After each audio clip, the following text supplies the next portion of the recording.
Boa noite, meus amigos. Estamos começando mais um programa Opinião Sem Censura.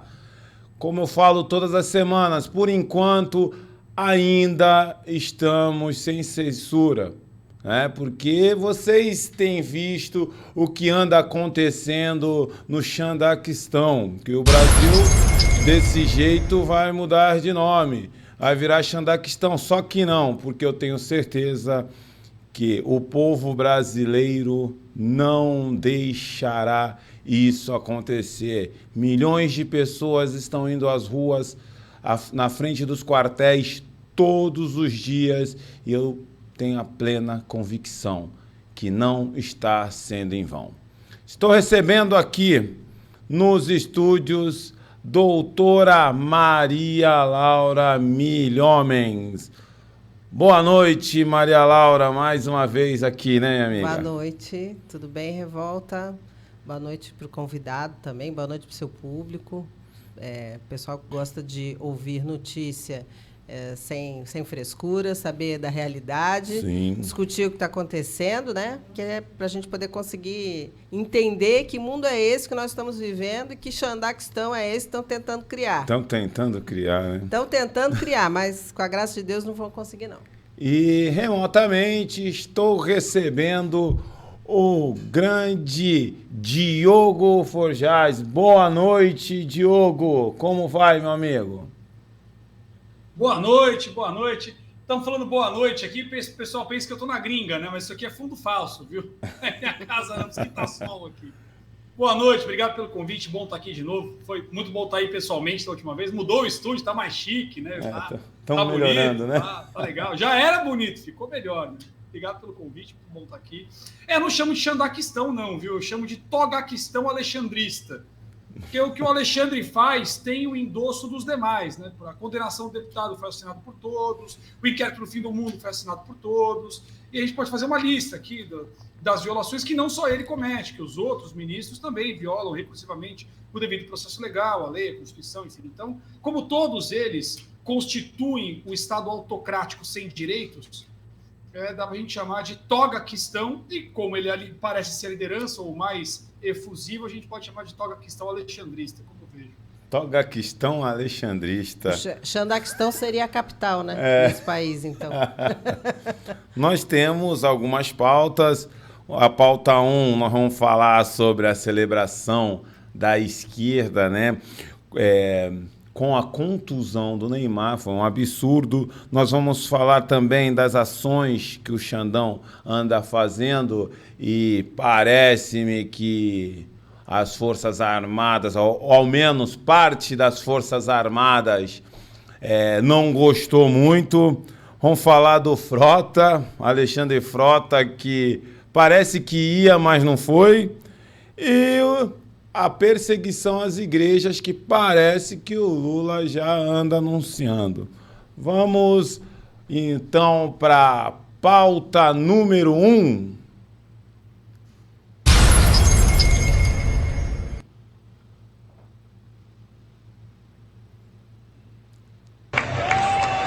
Grande, para sua família.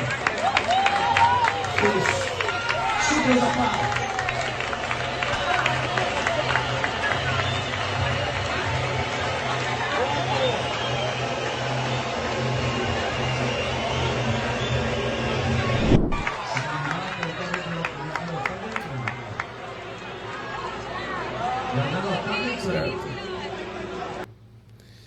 Maria Laura, vamos começar por você. O que você acha dessa esquerda antipatriota? Porque, olha, eu até estava comentando isso em casa, que para mim é diferente.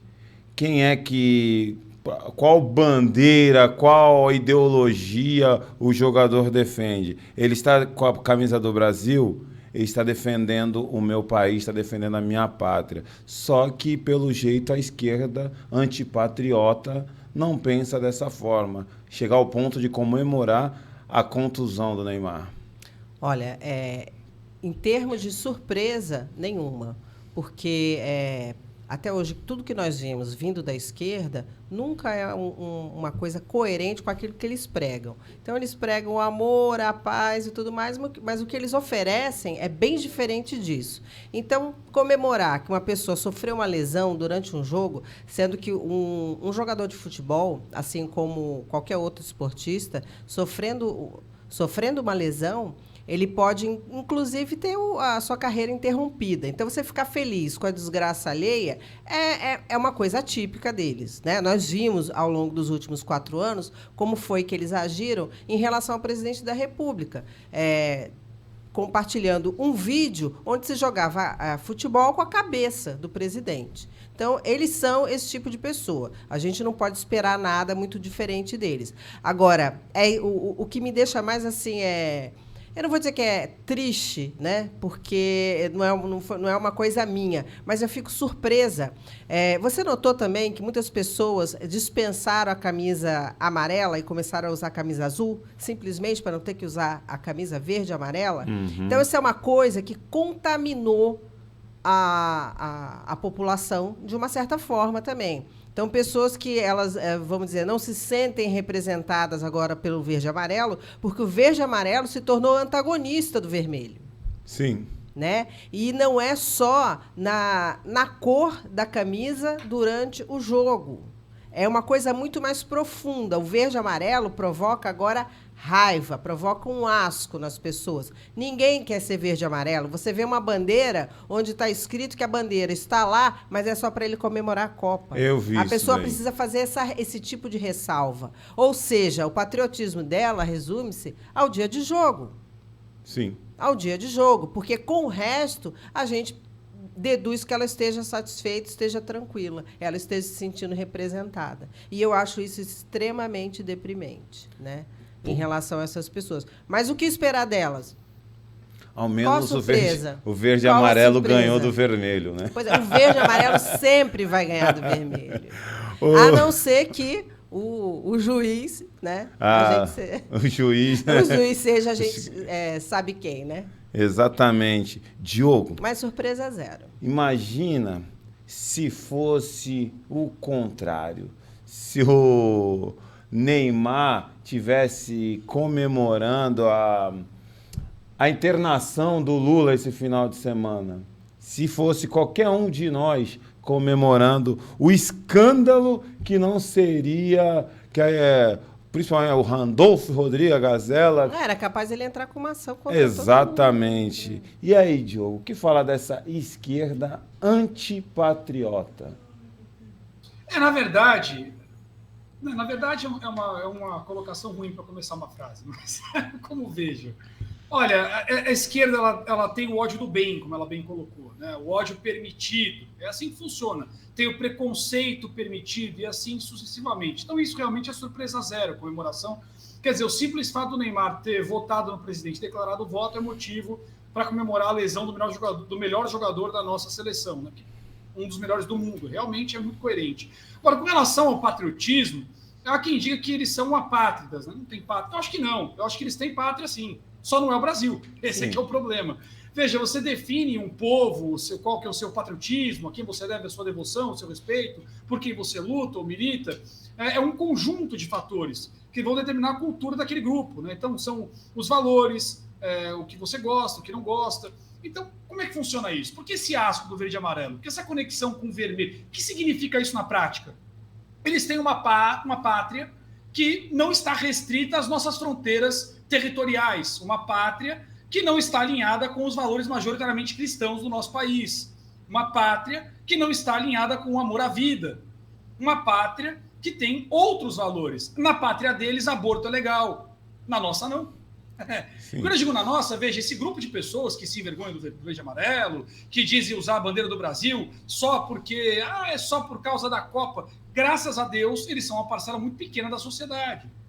Vídeo que está acontecendo depois do resultado das eleições, né? Os mesmos votos do Lula que a gente não encontra nas ruas, não encontra no consumo, não encontra na audiência de televisão, não encontra na audiência de rádio. Quer dizer, onde estão esses votos?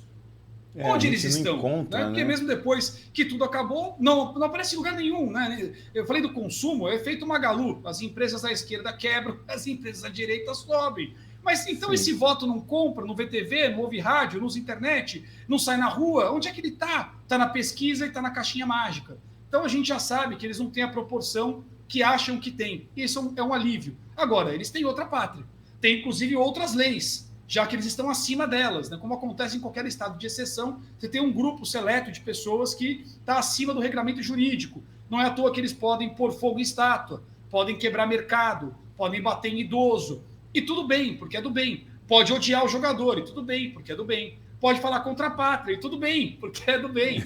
Esse é o grupo que está sustentando o Togaquistão nesse princípio de ditadura. Mas não tenha dúvida que se eles conseguissem consolidar esse regime, não farão isso, mas se conseguissem, o primeiro grupo a ser perseguido, uma vez consolidado o regime, seria o povo o público que ajudou a construir. E é como acontece na história, né? Foi o que Stalin fez quando tomou o poder, derrubou todo mundo que ajudou a chegar lá. Então, o que a gente está vendo aí não é um grupo de pessoas que não têm patriotismo, é um grupo de pessoas que têm um patriotismo dedicado a outra pátria, a pátria comunista. E essa pátria não tem bandeira, não tem fronteiras, não tem coerência. É a pátria daqueles que buscam sugar dos outros o que não são capazes de produzir sozinhos. Isso vale, inclusive, para o conhecimento. Né? Não tem conhecimento, repete o enlatado que alguém produziu. É a característica clara da esquerda, a incoerência de cima a baixo, começo, meio e fim. É como eles mesmos falam, né? O que importa é que o amor venceu. Sim. O ódio. Eu não sei qual é a definição deles exatamente de amor. Né? Já que tudo neles é invertido. Sim. Então, talvez eles já estejam assim vivenciando a nova língua, né? O amor é o oposto. Guerra é paz, o amor é ódio, ódio é amor.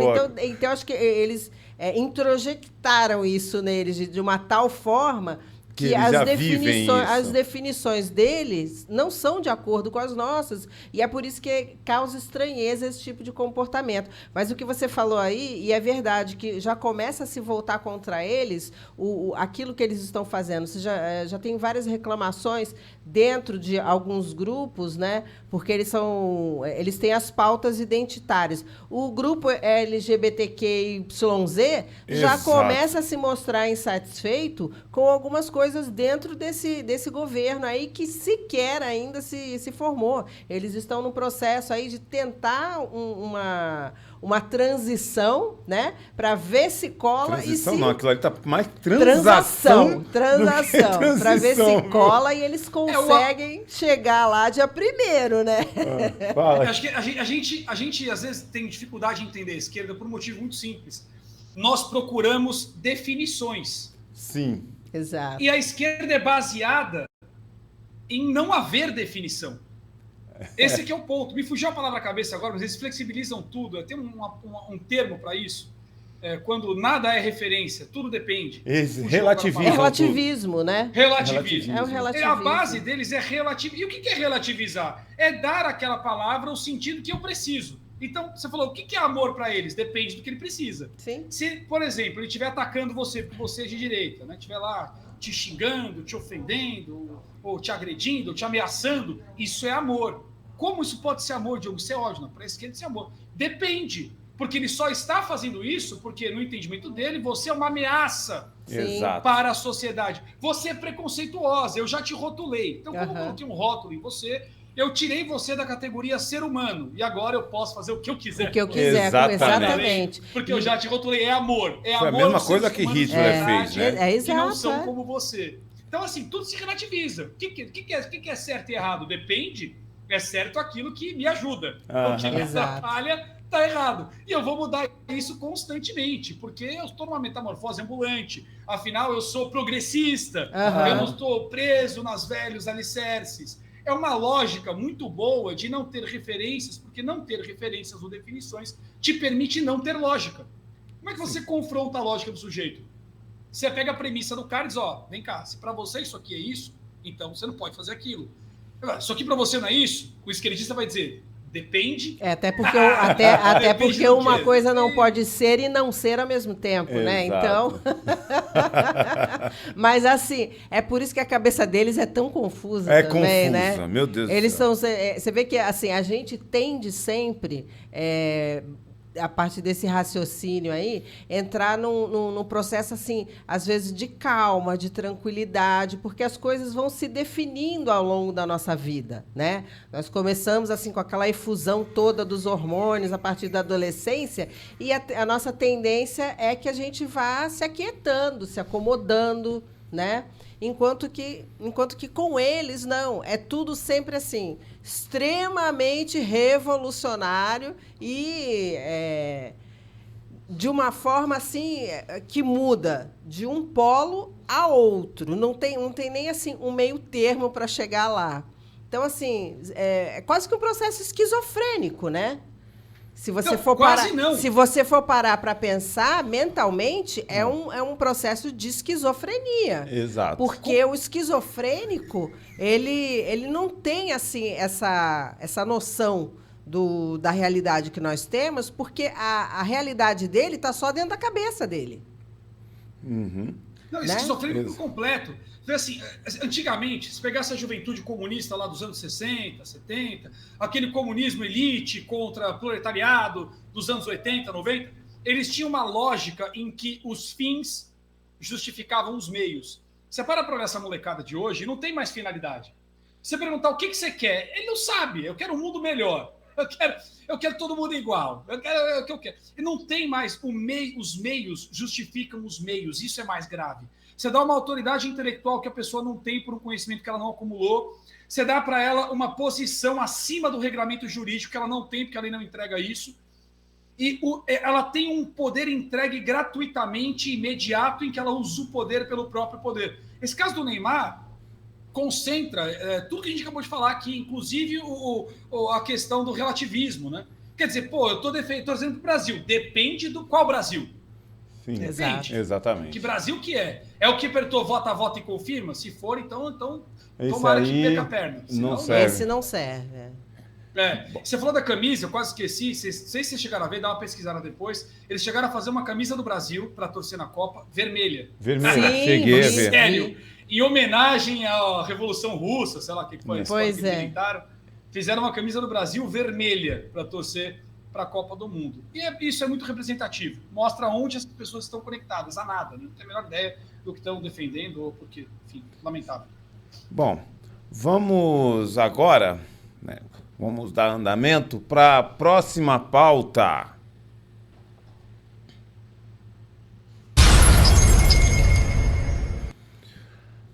Bom, vamos lá.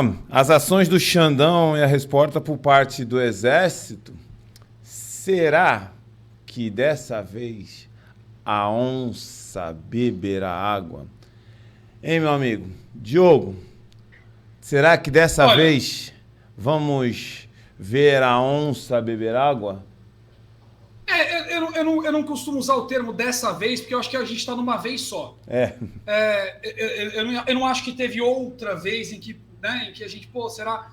A gente tem essa expectativa, né, diante das ilegalidades todas que vem acontecendo de forma flagrante no país, depois que o presidente Bolsonaro assumiu. Né? Então, a gente tem sempre a expectativa, cada pessoa que desperta o que está acontecendo tem uma expectativa de solução imediata, mas as coisas precisam de uma construção. Eu costumo dizer o seguinte, como é que é, se você perguntasse, sei lá, em 2020, para as pessoas ao seu redor, se o Brasil ainda era uma democracia, se a corda tinha rompido, se houve ruptura, a corda rompeu, acabou, a democracia já era, tem que ter uma ação militar, eu aposto que de cada 10 pessoas que você conhece, você que é de direito, está assistindo agora, e vocês estão aqui comigo, de cada 10, 9 diriam que não. Não, ele não chegou nisso ainda.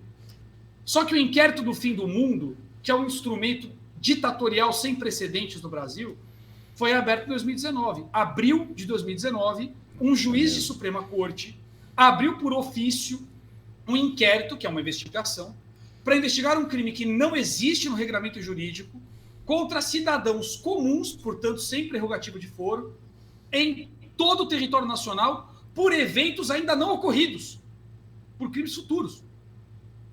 E que crime que não existe é esse que ele resolveu perseguir? De opinião. violando princípios constitucionais, um instrumento de poder para perseguir a opinião pública que critica o dono do poder, violando todo o regramento jurídico. E ele ainda escolheu qual companheiro tocaria este processo, em que um deles chamou de este que é o inquérito do fim do mundo. Então, ali nós tivemos a ruptura. Mas as pessoas sabiam. Basta os militares saberem que houve a ruptura, eles tinham condições de agir. Para aqueles que perguntam lá atrás, nossa, 30 anos que a gente é roubado, os militares não fizeram nada. Tá bom, e quem estava na rua cobrando? Ninguém. Então, veja, se não há consciência coletiva do estado de coisas, não há como se formar consenso de maioria. Se não há consenso de maioria e consciência coletiva, você não tem nem na sociedade, na vítima, respaldo para agir. Então, nós precisamos de tempo até que se formasse consciência coletiva do estado de coisas e nessa consciência coletiva um consenso de maioria, que se demonstra agora 25 dias nas ruas. Levou 4 anos para que nós chegássemos nesse nível de consciência e percepção. Mas o mundo é globalizado, nós não estamos mais na década de 60, 70, tudo está conectado, né? O mundo vive um momento conturbado, em que a Europa tem a maior pobreza produtiva da sua história, a China interrompeu cadeias comerciais do planeta inteiro, e isso tem impactado, inclusive, no dólar, que, embora seja moeda global, está enfrentando uma inflação sem precedentes recentes, por assim dizer. Então, veja, você tem que se preocupar com isso. Como é que se enquadra isso? Então, houve um tempo para que se pudesse ter registro jurídico, além do reconhecimento popular, para que nós pudéssemos construir um nível de consciência mínimo internacional, firmar a posição do Brasil do ponto de vista geopolítico e de política internacional. Quer dizer, a gente teve lá a Assembleia Geral da ONU no ano passado. Então, houve todo um período de construção. Por isso que eu enxergo esse movimento como uma vez. Eu acho que é uma vez de uma construção muito longa em que foi permitido que um dos lados continuasse violando a Constituição, afinal, quando o adversário está cometendo um erro, não interrompa. E eles vieram num processo de afunilamento, né? Quanto menos, para exercer poder, eles precisam de muitas ferramentas, né? Eu costumo dizer isso. Então, eles tinham todas. O Bolsonaro foi eleito e eles começaram a perder uma delas, que é a principal, a comunicação, a mídia. É quem passa o pano, é quem protege. Conforme a mídia vai perdendo força, as outras ferramentas vão sendo expostas. Então, perderam a mídia. Aí passaram a usar a força política. Em 2019, chantagearam o governo. Usaram a política exacerbadamente. Ela ficou exposta. O povo ficou contra o Congresso, contra os políticos. Perderam essa ferramenta e foi afunilando. Até sobrar apenas a caneta da toga e chegamos no ponto em que estamos com isolamento completo e com conjuntura de interesse. Então, você perguntou, será que agora vai? Eu acho que sim. O que passa para as pessoas a percepção de que pode não ir é que o mal, enquanto ele está agindo, quem está extrapolando, quem está violando a Constituição, tomando o poder de forma institucional, com um golpe institucional, ele pode fazer isso aos poucos. São várias ações institucionais fragmentadas que vão tolhindo as liberdades e pressionando a sociedade. Ele faz num carnezinho gostoso a instauração da sua ditadura. Uma ação militar precisa ser à vista. É no PIX. Isso que você está falando. Você vê o lado da ditadura da toga agindo, concreto, o que as pessoas julgam ser concretamente. Pô, mas censurou e não aconteceu nada. Pô, prendeu e não aconteceu nada. Eu não quero mais botinha. Eu não quero mais não sei o quê. Mas o que as pessoas não entendem é que, diferente do golpe institucional, uma reposição da lei da ordem não pode virar prazo. Não é uma novela das 9 que eu dou uma resposta bacana que as pessoas querem ouvir e fica tudo bem. Não tem como corrigir pontualmente uma violação constitucional através das Forças Armadas. Você precisa ter um respaldo concreto e pagar no PIX. Então, é no PIX que nós vamos devolver a liberdade de expressão, é no PIX que nós vamos punir quem tolhiu a liberdade de expressão, é no PIX que nós vamos devolver o direito de ir e vir e punir quem tirou o direito de ir e vir. E assim sucessivamente. Acho que essa percepção de que eles fazem e nada acontece, eu acho ela equivocada, e ela vem por esse raciocínio de que para cada violação institucional praticada pelo Togaquistão, nós temos que ter uma reação proporcional e igual a partir dos militares. Isso não é possível. Isso deslegitimaria os militares para resolver a situação. Então, acho que esse é o ponto. Tem que entender. O comunista está tomando o poder num golpe institucional, num carnezinho gostoso. E nós, o povo brasileiro, Nós fomos poupando, nós fomos colocando na poupança todo Sim. o nosso patriotismo e está chegando a hora da gente pagar essa conta do Pix. E uma das coisas que as pessoas também não se atentam, que as nossas Forças Armadas, ela é legalista. Eles são legalistas ao extremo. Eles só vão agir dentro da lei. Em cima disso que você falou, o que eles estão fazendo? Eles estão se munindo de todo o direito, de toda legalmente, para quando eles agir, vai ser assim, ó, de uma vez só. Hein, Maria Laura? Essa ditadura do judiciário. O meu comentário em relação ao que o Diogo estava falando é o seguinte. O Diogo é bem mais jovem do que eu, então, desde 2004, que o Lula ele estava no primeiro mandato, né? Uma série de medidas foram tomadas a partir do governo dele e que talvez não tenham sido percebidas, porque algumas assim não chegaram, inclusive, a se concretizar. Elas ficaram só na tentativa. Eu não sei se... É o que eu estou falando, você é mais jovem, eu não sei se vai se recordar. Mas houve, no primeiro, acho que no segundo mandato dele, ou do primeiro para o segundo, a tentativa de fazer...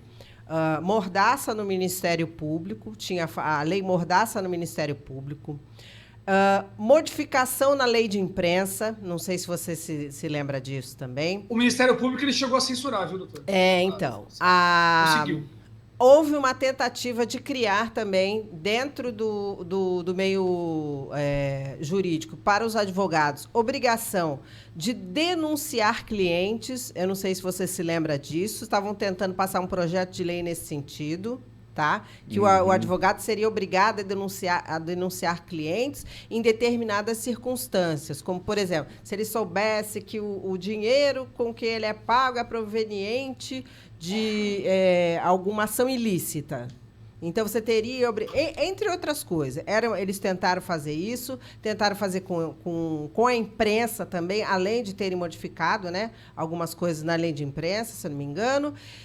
Então, assim, esse movimento deles, em relação ao totalitarismo, ele não começou agora. Esse é o momento final para eles. Sim. Essa é a oportunidade que eles estão vendo para concretizar coisas que eles vêm fazendo ao longo do tempo. Como eles não conseguiram, o que eles foram fazendo? Eles foram pegando as instituições e foram infiltrando lá as pessoas. Então, aquilo que a gente hoje chama de ativismo dentro das instituições, que não é só do judiciário, foi feito ao longo desse processo deles, de estarem no poder. Então, veio o governo Lula, o governo Dilma. A Dilma tentou um movimento mais brusco, puxando as Forças Armadas nesse sentido, tomou um chega para lá, do Vilas Boas, né? Sim. Que, na época, graças a Deus, estava com excelente saúde.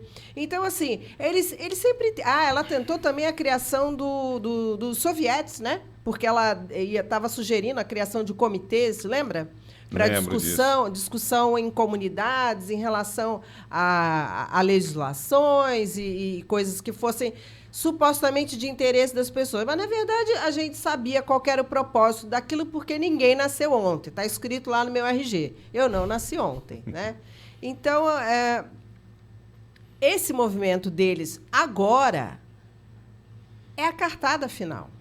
É como você falou, ao mesmo tempo que eles vieram fazendo essa poupança, eles agora estão dando a cartada final. Só que o que eles não contavam é que eles achavam que o brasileiro, na sua média, por ser mais, vamos dizer assim, passivo, né? Pacífico. Passivo não, pacífico. Eles confundiram pacífico com passivo. Exato. E eu acho que hoje o povo brasileiro deu um grande tapa na cara de muita gente que a vida inteira falou isso. Exatamente. A vida inteira falou isso. Eles não Porque, contavam assim, com são isso. 26 dias com as pessoas embaixo de chuva, sol, Sim. muitas das vezes no risco de perderem os seus empregos, pessoas de idade, mães, crianças, indo lá todos os dias, fazendo um verdadeiro esforço para um render o outro, para que não fique vazio lá. Então, hoje, nós estamos mostrando quem nós realmente somos. Hoje, o Brasil está renascendo. Eu acho que eu não vou mencionar exatamente todos os fatos históricos, mas nós meio que fomos quase que abortados lá naquele 15 de novembro, mas nós sobrevivemos. Olha, eu divido os golpes no Brasil. Seriam 2, mas eu prefiro dividir em 3, desde o fim do período militar. Em 4, na verdade. Primeiro foi a força.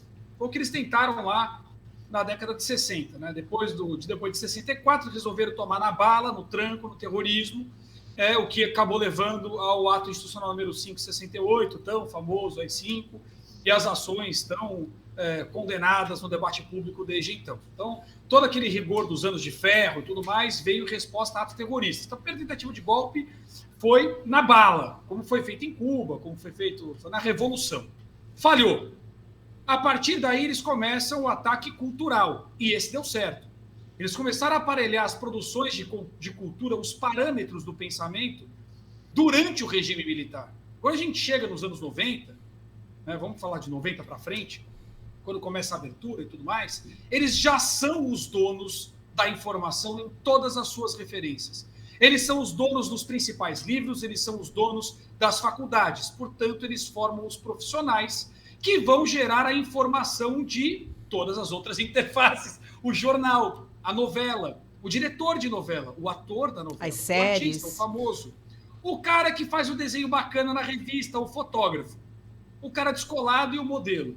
As referências de comportamento social, de pensamento e de informação foram tomadas. Isso rendeu a primeira interface de controle da sociedade brasileira nos anos 90. Eles eram os donos do fato e da notícia, e eles eram os donos da sua interpretação a partir do fato e da notícia. Afinal, a espiral do silêncio estava muito bem montada. Se nós três pensássemos a mesma coisa a respeito de um fator social novo, nenhum dos três aceita. Mas a novela mostra que a sociedade toda aceita. Exato. E que quem não aceita é muito mal visto. Quando nós nos encontrássemos, em época sem Facebook, eu perguntaria a qualquer um de vocês, e aí, o que vocês acharam de tal coisa? Aí, na cabeça, passa assim, puxa, a novela diz que todo mundo gosta. Eu acho que tudo bem, se você acha legal, eu também acho legal.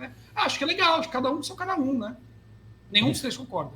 Os outros dois vão falar assim, puxa, então a novela tinha razão, porque se o Carlão acha, então todo mundo acha mesmo.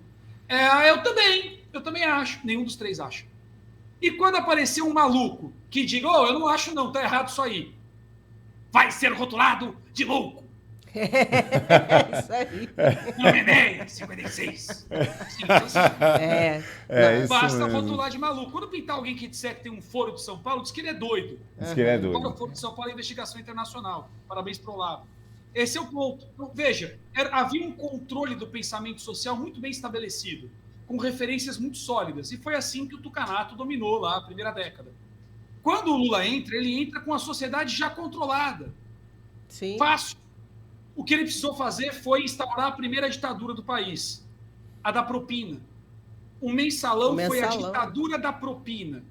O que impede um presidente de ser um ditador é o Congresso Nacional e a Constituição. Câmara, Senado e a Constituição brasileira. Quando você compra todos os deputados e quando você compra todos os senadores, na prática, você dissolveu a Câmara e o Senado. Simples assim. Ele dissolveu a Câmara e o Senado, ele comprou o teu voto com o teu dinheiro. Foi a ditadura da propina, que só não se consolidou. Aliás, foi o mesmo método utilizado na Venezuela. A própria Dilma Rousseff reconheceu isso recentemente. Eles compraram os deputados e os senadores com dinheiro público, a imprensa com fartos contratos, os artistas com Rouanet, o povo com os auxílios e com a maior expansão irresponsável de crédito da história de um país produtivo, que nos levou a índices de endividamento assustadores, dos quais nós ainda estamos arcando com o preço. Eles endividaram também as empresas. E essa bolha de endividamento com consumo exacerbado com base de crédito criou falsos índices de crescimento que trouxeram os olhares internacionais. Então o PT tinha na mão o amor do povo, o interesse dos políticos comprados. Com isso eles podiam ignorar a lei e aprovar o que eles quisessem. Eles tinham o controle do pensamento social, estava fácil, eles eram amados, e tinham as estruturas que vinham dos anos 90. Eles tinham opinião pública internacional. Para perpetuar-se no poder, faltava só uma coisa, a farda. Na Venezuela eles conseguiram. Aqui não. não. Aqui eles não Essa conseguiram. foi a diferença. O golpe da propina só não se consolidou por causa dos militares, embora as pessoas nem saibam disso. Embora a tática do mensalão tenha funcionado. Eu me lembro bem dessa fase. Será que você se lembra? Eu pareço muito jovem, sou jovem. Pareço muito jovem, mas nem tanto. Vou completar agora 37 anos. Nossa, Então, você poderia ser meu filho. Você é jovem, sim. Fique tranquilo. Sou jovem, mas não tanto assim, né? Eu vivi bem essa época. Em 2005 eu estava na faculdade. Então eu vivi bem. Meu filho tem 33, vai fazer 34. Você poderia ser irmão mais velho dele. Poderia. Então eu acho que eu divido assim, houve uma tentativa de ditadura a partir da propina. Por quê? Tudo que eles mandavam para o Congresso passava. Tudo. Sim. Nada Era que eles absurdo. queriam Sim, caía. São e outra dados, é coisa. só pesquisar. Quem está assistindo aí, pesquise. E os Vai lá decretos? pesquisa quantas E os decretos MPs caíram no Lula. presidenciais Quantos sucessivos? decretos. Só dá uma pesquisada que você vai ver que Exatamente. Então nada caía. Essas leis que a doutora trouxe, falou, pô, mas eles tentaram, não conseguiram. Não é que eles não conseguiram. Se quisessem, passariam. Tinha o Congresso comprado. Eles não precisaram. Esse é o ponto. Por que não houve censura antes, direta, contra a cidadão Porque não comum? tinha não tinha necessidade. necessidade. É exatamente Eles isso. pautavam tudo. Não precisava. A censura que havia no governo petista era a censura dos rótulos. Se eu quiser invalidar o que você diz, eu te rotulo. É muito simples. Rotularam o Enéas de maluco. Rotularam o Olavo de doido. Ninguém sabia quem era. Né? Na sociedade, no campo popular. E qualquer pessoa que se aventurasse era rapidamente rotulado. E uma vez rotulado, a sua voz não tem valor. Seu argumento não tem peso. Não preciso pensar sobre ele. Então, não preciso censurar você com poder estatal. Não havia veículo de comunicação de massa para que esses malucos encontrassem eco. E as redes sociais não tinham essa característica e nem esse poder de comunicação. Então estava muito simples. O que acontece com a chegada do Bolsonaro, depois dos governos petistas, é que a internet ganha poder capilar de comunicação, rompe a hegemonia e, de repente, os malucos se encontram. Exatamente. De repente, aquele papo a 3 virou um papo a bilhares. Eu quero saber o que a sociedade pensa, eu abro o Facebook. Isso é que mudou a história. Exato. É por isso que agora tem censura. É por isso que agora tem togaquistão. Porque agora as vozes são muitas, se encontram, se identificam e incomodam. Exato. E cada luz de aquele... democracia que acende outra. É por isso que agora tem inquérito dos atos antidemocráticos para tirar as pessoas das ruas. Porque agora elas estão nas ruas. E como ele falou, né? Deles. Que a internet está dando voz aos imbecis. Já fomos chamados de imbecis, de manés, de tudo, né? Então é o levante dos manés e imbecis. Pois é. É verdade. Tanto é isso aí que você está falando, que a gente viu agora no COP27, né? Exato. Que ele fez um puxadinho e ele falou no puxadinho, mas toda a grande mídia falava o quê? Que ele foi convidado, que o grande líder político voltou. E, na verdade, não, ele não estava no COP oficial. Ele estava no puxadinho. Foi numa ali, ONG lá, numa né? ONG. Uma ONG que estava fazendo um debate sobre o assunto. E nós só ficamos sabendo por causa do quê? Por causa da internet, por causa das redes sociais. Que hoje em dia não dá para esconder mais nada, não. né? Vamos para a próxima pauta. Oi, fala. Curioso que esse papo de COP27, quem bateu palma para ele estava numa ONG, quem bateu palma foi o Micron, Exato. Micron, que ganhou, mas não ganhou, não manda nada na França, né? Exatamente. Micron. E, curiosamente, o pessoalzinho da Noruega, aquele que estava na reserva brasileira, que o Vilas Boas foi lá espantado, ver que o rei da Noruega realmente estava numa reserva indígena no Brasil, fazendo sabe-se lá o quê. Pois é, engraçado que só esses dois aí que foram fazer uau. Lula na COP, uau. O líder voltou. Que coisa. Vamos para a próxima pauta. Vamos falar do Alexandre Frota. Alexandre Frota deixou a equipe da transação. Eu não consigo falar transição. Transação. E ele fala que foi alvo de preconceitos. Que dó. Que Laura, estávamos falando isso antes de começar. Ele está no Vale dos Tem que descontrair um pouco. Olha, eu comentei até com o Carlos, quando eu vi essa notícia no Twitter, eu lembrei daquela foto dele com vestido de noiva. Aí eu fui procurar no Google e coloquei um comentáriozinho assim, coitado, e coloquei a fotinho dele sentado lá isolado, vestidinho de noiva. Gente, é uma figura patética, né? Alexandre É uma figura Frota. patética, que assim, tentou criar uma imagem, se recompor, né?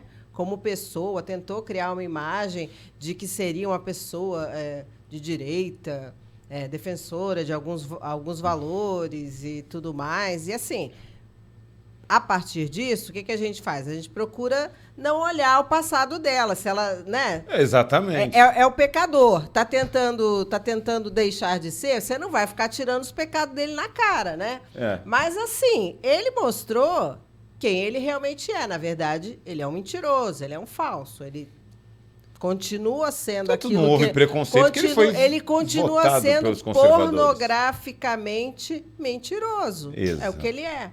Porque ele mostrou qual era a verdadeira intenção dele e o que ele queria. Ele não era a mesma coisa que nós queríamos, né? Ele queria, era o espaço dele, era o lugarzinho dele lá, o jabazinho dele garantido, entendeu?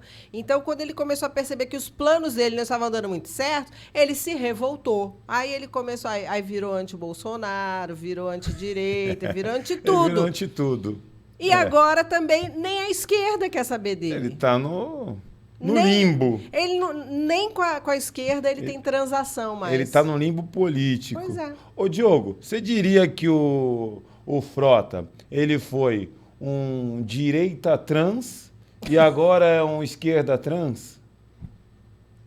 Eu acho que, na verdade, o Frota é fruto de um fenômeno político relativamente novo. E assim, ó, as pessoas acham que ser um político de interesses, o vulgo centrão, o cara que, embora as pessoas tenham a ideia equivocada de que esse cara quer dinheiro, de que esse cara quer poder, e não é. O político de centro quer permanência. Ele quer continuar no jogo. Que enquanto ele estiver no jogo, ele tem acesso aos caminhos de poder e dinheiro. É assim que a banda toca. Então, ser um político de centro dessa natureza não, é muito difícil. Exige muita habilidade. Não é só... eu não estou falando disso, isso não é elogio, não, tá? Deixar claro aqui. Mas exige muita habilidade. Não basta não ter caráter, não ter ideologia, não amar o seu povo, não ter respeito à vida. Não precisa só disso. Precisa ter malandragem, inteligência política, e isso não vem do dia para a noite. O Frota é fruto de um grupo de pessoas que tem o desejo de ser o tal do político, a figura caricata do político brasileiro odeia, mas que não tem competência para isso. Esse é o ponto. É o cara que tem interesse por poder, mas não sabe que poder é permanência. E aí mete os pés pelas mãos. É o resultado do despreparo. É o cara que quer surfar onda, mas não sabe escolher que onda surfar. E nem se surfa em pé ou deitadinho, quando deve aparecer e quando não deve. Então, tecnicamente falando, tá? Qual que é o problema? E não é só ele, você vai ter outros exemplos. Joyce, Frota, um senador que faleceu, né? Porque faleceu, que ficou bonzinho, o que era major alguma coisa. Major Olímpio. O Olímpio, Major né? Olímpio. Então, veja, são figuras que têm todas elas a mesma característica. Desejos de poder, desejos megalomaníacos de poder, Sim. que eles não Exatamente. sabem como conduzir. Não tem a malandragem necessária para tal. O que teve de político nessas eleições, e eu cantei a pedra antes, que estavam na esquerda, pularam para o partido de centro antes, sumiu da pauta, ficou quietinho, foi na bota ali para passar como base do governo. Tem um monte. O Frota tem habilidade para fazer isso? Não tem. Não tem. O cara que tem o desejo de poder, o cara não se coloca em evidência. Porque quando ele não está em evidência, ele troca de posição sem que ninguém perceba. Ele é um político institucional. É aquele cara que vai ser eleito pelo voto de prefeitura, que o partido consegue, voto de associação, voto de não sei o quê. É aquele cara que vai no boi e velho cabrestinho. Esse cara, ele não tem uma figura pública definida, fixada. Porque para continuar no jogo ele não pode ter. Quando você pega alguém que quer continuar no jogo, quer poder, mas que fixa a sua imagem, o cara entra nesse tipo de incoerência. Sim. Tecnicamente falando. Entendi. Ele é fruto do desejo de poder, sem conhecimento ou maturidade política para tal. isso acaba destruindo a imagem do cara, né? Com ambos os eleitorados, e sem uma perspectiva de tornar-se um político institucional, porque ele não agrega poder institucional para isso. Eles colocou em evidência, quer dizer, destruiu a imagem do cara. Todo mundo conhece e ninguém quer saber do cara. Sim, o resultado é esse. E é bom, isso é ótimo. A existência de Frotas e Joyces são excelentes para a democracia, porque ensina o eleitor que ele deve olhar com quem andas, mas deve olhar quem és. Sim, O eleitor, exatamente. nas eleições de 2018, era o eleitor 1.0. A gente estava doutrinado, acostumado a ir na cor e no número que a televisão nos deu. Qual que é o número da vez? É 45 azul, legal. Então, todo mundo quer 45 azul, é bom. Vou votar 45 qualquer coisa. Vou votar 13 qualquer coisa. O cara que é petista, é vermelho. Então, você estava acostumado com a cor e o número e abraço. Tanto faz. Quando pintou o Bolsonaro, era o seguinte, qual que é a cor da vez? É verde e amarelo. É 17. Fez arminha 17, pode ir que tá tudo certo. Então, o povo foi naquele voto coletivista, com quem andas e já era. Tudo quanto é major ou coronel, alguma coisa, também entrou. E nem todo Foi Exato, isso mesmo, foi.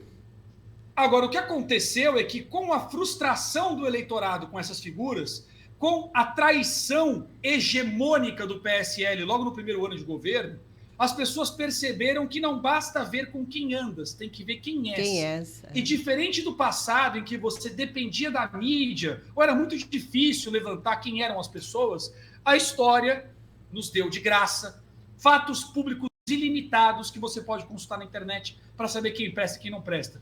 Teve a saída do Moro, teve a reforma da Previdência, teve o fecha tudo, teve... Exatamente. Foram inúmeros casos nacionais e internacionais em que você pode procurar se o sujeito se posicionou, se não se posicionou. Isso de tudo trouxe um amadurecimento.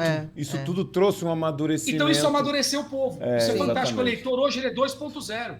Exato. Nós vamos O chegar eleitor no mudou de 4.0. Nós vamos chegar no 4.0. Acho que nós estamos caminhando para lá, Estamos né? caminhando Que muito assim, bem. às vezes a dor faz você aprender muito mais rápido. E vou te falar, esses últimos 4 anos foram bem doloridos, viu? Vou falar uma coisa para vocês. E municipalmente, os políticos não estão gostando dessa polarização, desse amadurecimento do eleitor. Do eleitorado, né? Porque, para eles... Tá começando a ter Eu tiro por aqui em Santos. Eles não gostam dessa... Eles sempre dizem, não, a polarização é ruim. Não é boa. A polarização é ruim. Não pode... Esses extremos não é bom, mas é sim, porque são os extremos que trazem o amadurecimento. Porque você começa a verificar quem é quem. A gente já descobriu alguns aqui, né? Já vai fazendo uma peneira, Eu não vejo né? extremos, viu? Eu não vejo extremos. Eu acho que essa história de rotular de extremo é parte da reação do sistema ao que está ocorrendo. Exatamente. Porque assim, não havia polarização porque não haviam polos.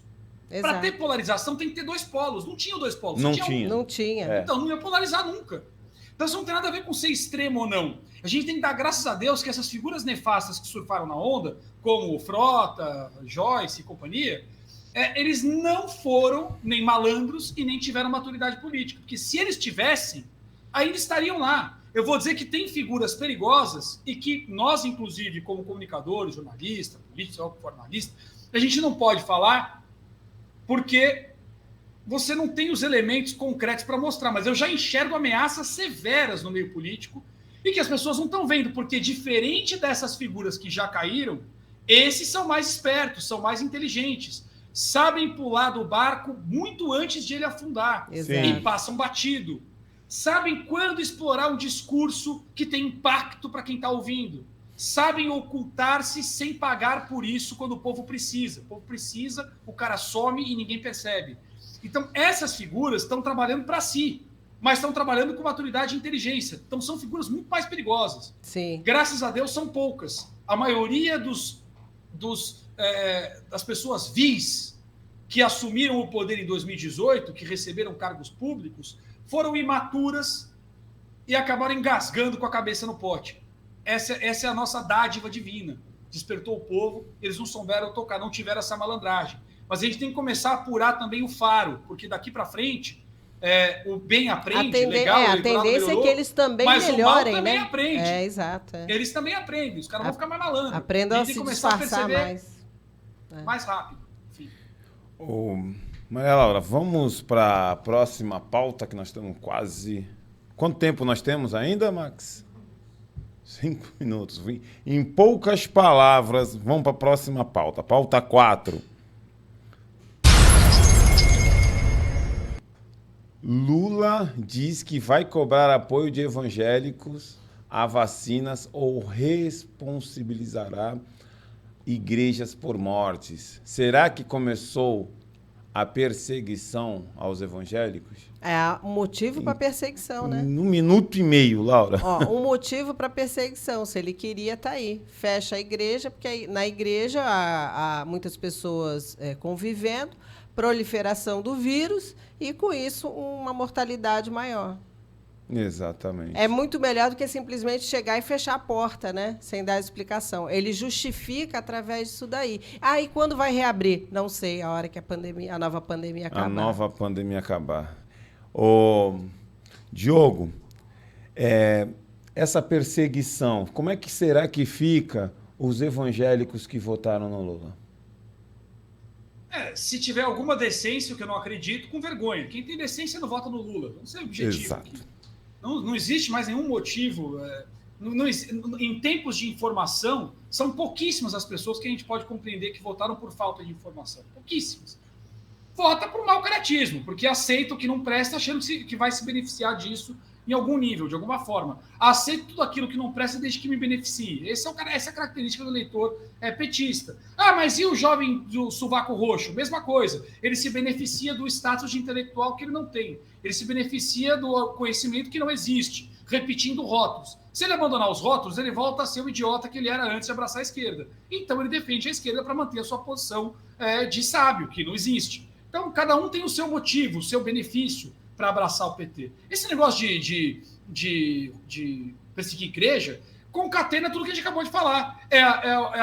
Relativiza-se o certo e errado, eu sou o dono da verdade, quem não compactua da minha verdade eu rotulo, negacionista, assassino, seja lá o que for, assim o seu argumento não precisa ser ouvido, eu tornei você algo fora do ser humano, portanto, o regulamento jurídico para você não vale, eu posso fazer com você o que eu quiser. Embora a lei proíba fechar igrejas, como você é um negacionista que prejudica vidas, é pelo amor e pela preservação da vida que eu fecho você, já que você não concorda comigo. Bem-vindo à ditadura dos rótulos que tomou o Brasil durante o governo petista e que encontra resistência na internet que eles querem também censurar se chegassem ao poder. Com relação à transição, você perguntou do Frota, eu não falei, só para fechar.